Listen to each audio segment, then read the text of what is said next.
95% of all businesses that go up for sale, business broker or not, do not sell. Why? Because they're trying to get rich off one motherfucking transaction. They're trying to get wealthy off one transaction. Wealth is built off a series of transactions. Because they fucked their whole life up for 45 fucking years, they want to get wealthy off one time, and that doesn't work. And their kids have kicked him to the curb, don't want to have anything to do with him. And now they've had a stroke from stress, and the woman's mother spitting up blood from stress. I don't know, can you get emphysema from stress? No? Okay, well, you got emphysema from, okay. So you're helping them out. So Pedro, you can be a good Samaritan. You can help them out. And you are helping them out. That's the irony of all this shit.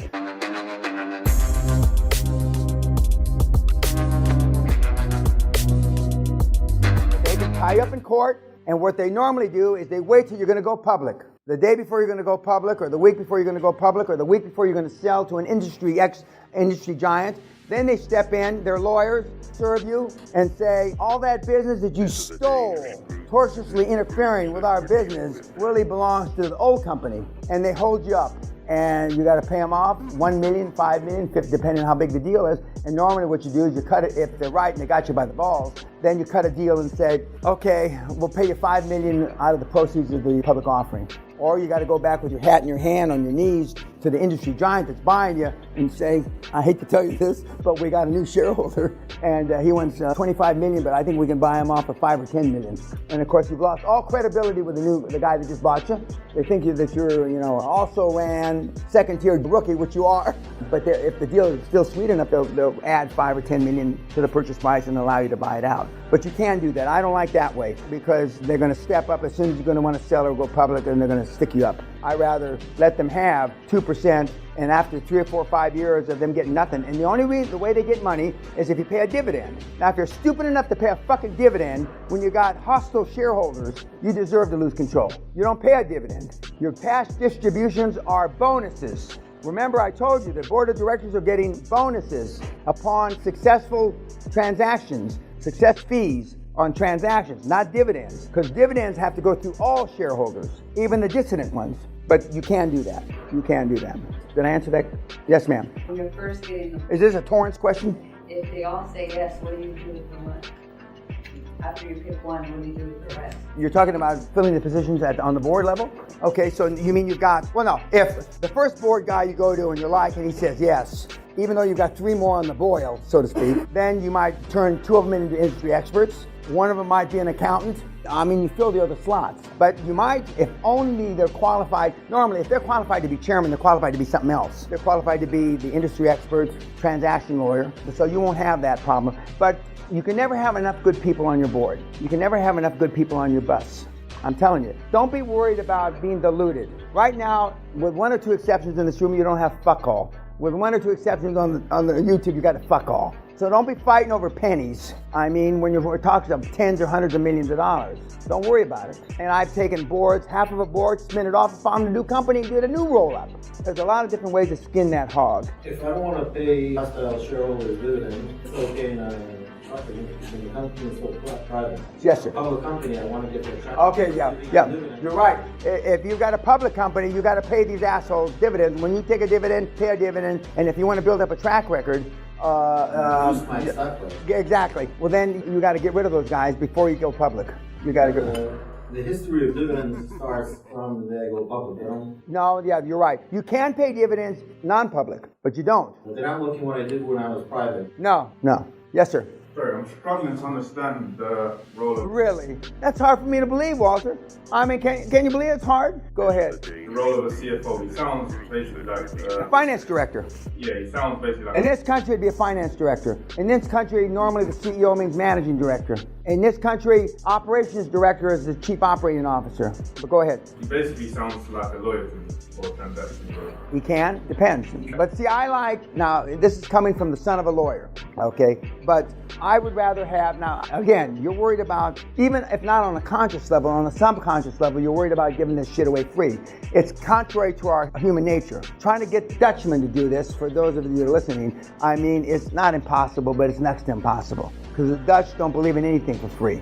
They're not the only ones, but Don't worry about the 2% or the 1% or the 5%. Remember, I mean, you're starting this with nothing. Don't, and I know that that's outside your comfort zone. It's outside a lot of people's comfort zone. Some of the chairmen will tell you they're on board, pull up the gangplank. We don't need to give any more equity out, they'll tell you, because they're thinking old school conventional wisdom. And I'll tell you, and you'll write in your report, but Mr. So-and-so, my chairman, and I'll say, well, fuck him. If I had to come to a 25-year-old to get rich, I'd blow my fucking brains out. You won't say that. I don't want you to say that. But here's a 61-year-old guy that doesn't have a fucking pot to piss in, or a window to throw it out, and he's telling you to go on the cheap with the other directors. How well has his plan worked for 40 fucking years? It hasn't. Now, as you get, that's how Trump would answer, or I would answer, but I don't want you to do that. But be thinking that. I mean, these guys are crazy. That's when your leadership steps in. You got to step up, and you got to push him back in line. And pushing a guy with 40 years experience isn't easy. Not impossible either. Once in a while, the chairman will say, fuck you, kid, I'm out of here. Then he'll resign. Don't let the door hit you in the ass on the way out, fuckface. I'm not suggesting you say that. That's just an example for YouTube. But I have been known to say shit like that. And that's why in the financial world, they either love me or hate me. They love me if we made money together, they hate me, all the rest hate me. Because I treat everybody the same, like shit. Like they should have rolled down the inside of their mama's leg. Hear that, YouTube? I just found out. You know what this is called? It's called the Rockefeller Salute. Governor Rockefeller of New York in the 40s or 50s, the Rockefeller Salute. Give him the Rockefeller Salute. Okay, did I answer that question? Any other? Come on, Walter.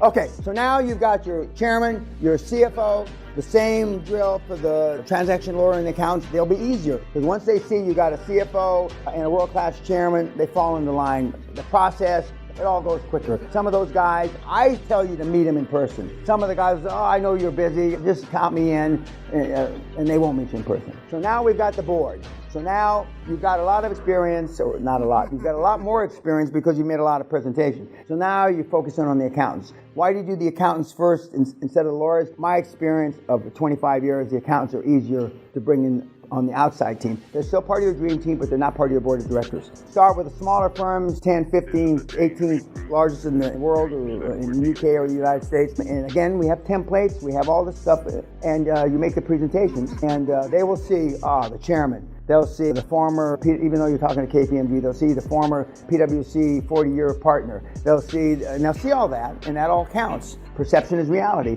And you'll say that you obviously do business with the private equity firms. We use the same model. The same model is we roll unsuccessful fees into the next deal till we have a successful transaction. And you're just saying, I just took a shit this morning. You just rolled up, that's it. It's not stutter, spit. Yes, sir. So we get in contact with those outside lawyers and accountants. Would it be okay to reach out to them through LinkedIn? Mm-hmm. Absolutely. Yeah, absolutely. So now, and then you say we're interviewing, and they'll ask you who you're talking to. And you're talking to all, and you can see the top 10 accountants. And then one will say, well, we have to take this under advisement. The most important person in your law firm and in your accounting firm is the engagement partner, the person that signs the document for your deal. And when they say that they have to take it under advisement, that's sometimes true, mostly not true. What they really want to see is to bounce it off a couple of their other partners. Because most big firms, you have to have two partner signatures. Two. You'll have an engagement partner, but you'll have a backup. And so he'll do the courtesy of saying, okay, you're going to be my backup on this deal, so the late fee's okay with you. And he'll say yes, and so then he'll sign off. Because when the primary engagement partner's not around, you need somebody, you don't hear me go on holiday, you may have a fucking heart attack, God knows what happened. So he'll, out of courtesy, he'll ask the backup partner if it's okay with him.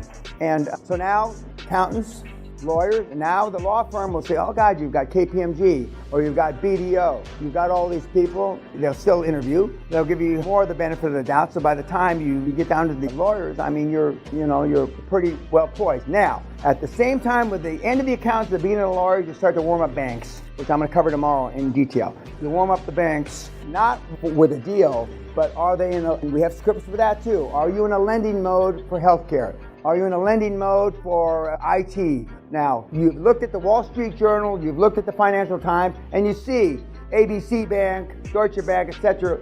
just did a $7 billion IT deal. So you know they're in the lending mode, but you ask them anyway. So you're warming up the banks, not with a deal, but you want the general lending parameters. Are you doing deals at 3 times EBITDA, 4 times EBITDA, 7 times EBITDA? And then they'll say, well, we can't really give you a definitive answer until we see the numbers. Well, I mean, just in general. And you go meet them. And they will put you with a development officer, but you want a guy or a gal that's in healthcare. Ideally, in healthcare. They just did that big deal you read about on the Wall Street Journal. And they will say, 3 to 5. Now, you're thinking 3, they're thinking, they're thinking 3, you're thinking 5, but you use that 3 to 5 arbitrage, that spread that they're lending against, when you go to the sellers, the motivated seller, and you don't fuck around, you get cut right to the chase, and they'll say, well, what do you have in mind? Now, some of the kids say, have you ever thought about, divesting yourself of your assets? Now, that's a fancy way, have you ever thought about selling? And they'll say, no, but if I was, what are we talking about? And that's when you pop out 3 to 5 times EBITDA, and they won't know what that means sometimes. And you'll say 3 to 5 times free cash flow. And they may or may not understand that. And so then they lock in on the 5 times cash flow. You really only want to pay the 3 times cash flow, okay? And of course, now we're not to the offers yet. We talk about it in a couple of days. But every offer you make is subject to due diligence and finance. So you're not promising them dick. Subject to, exactly. And I've never seen the sales price in almost 50 years go up after due diligence. Due diligence is a metaphor to knock the shit out of the price. This isn't an asset. This isn't this. This isn't, you drive the price. What do you mean 5 million? I've had deals where they wanted 12 million, they wound up paying me 9 million. They asking 12, they paid me 9 to take the asset. So subject to due diligence, we said, well, this law is changing. Small refiners bias changing in 19 months, and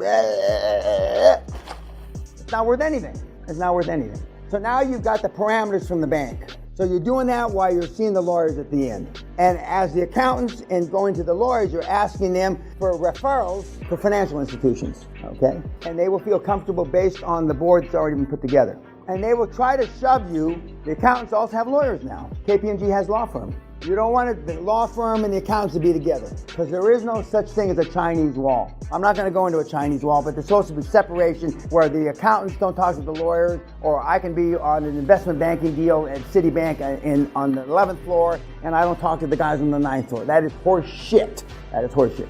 And so then when you go to the banks that are being referred from your board members, from your accountants, from your lawyers, money's no problem. You should have 10, 15 or more financial institutions, but they're always going to try to drive you towards equity, because that's the normal model. Equity meaning you're diluted. A private equity firm that's going to come in and put up all the money needs you like they need AIDS. Because not only do you not add value, your board doesn't add as much value because they have their own boards on the private equity firm. They can replace you in a heartbeat. Yet one of you or 2 of you or 5 of you are going to tell me that you got a guy who knows a guy who knows a brother who in private equity. That you went to, well, none of you guys went to Cambridge or Harvard, but anyway, they went to that. And even though it seems easier because you think you know the guy, it isn't. It isn't. Because the strength of the model is the foundation that's strong, and then you can weather storms. When you know a guy who knows a guy who knows a guy, you've got no foundation. You've got no foundation. And you want that relationship based on your shoulders, on the shoulders of titans. Okay? Your board tightens, and then little you standing there at the end. So then you've warmed up the banks, so then you go back and you finish up the lawyers, and now you know what the parameters are, and so now then you look for motivated sellers, and I say, and I'm famous, and this sounds awful, you want the husband and wife, mom and pop, 57 to 65, you want him to have had a stroke, he's in a wheelchair, and his wife's spitting up blood from emphysema. That's a perfect motivated seller. And then you're going to help them out. Plus, you're going to help them with a little tax planning, which we'll talk about later. Little tax planning. Because they have no succession. Their kids wouldn't piss on them if their faces were on fire. That's not your fault that there's no succession. So don't go getting fucking Pedro guilt about it. That's not your fault. That's because their parents who fucked up the same story. 85% of all businesses, 95% of all businesses that go up for sale in a calendar year do not sell. I'm going to say that again slow for Pedro. 95% of all businesses that go up for sale, business broker or not, do not sell. Why? Because they're trying to get rich off one motherfucking transaction. They're trying to get wealthy off one transaction. wealth is built off a series of transactions. Because they fucked their whole life up for 45 fucking years, they want to get wealthy off one time, and that doesn't work. And their kids have kicked him to the curb, don't want to have anything to do with him. And now they've had a stroke from stress, and the woman's mother spitting up blood from stress. I don't know, can you get emphysema from stress? No? Okay, well, you got emphysema from... Okay. So you're helping him out. So Pedro, you can be a good Samaritan. You can help him out. And you are helping him out. That's the irony of all this shit. Because these fucking morons are someday, they're going to die in the street, and the state's going to take their business. Because they probably are dying intestate with no fucking will. And then the state's going to take them. The fucking cockroaches are going to eat their eyes out. Thank you, you two. I love this job, you know.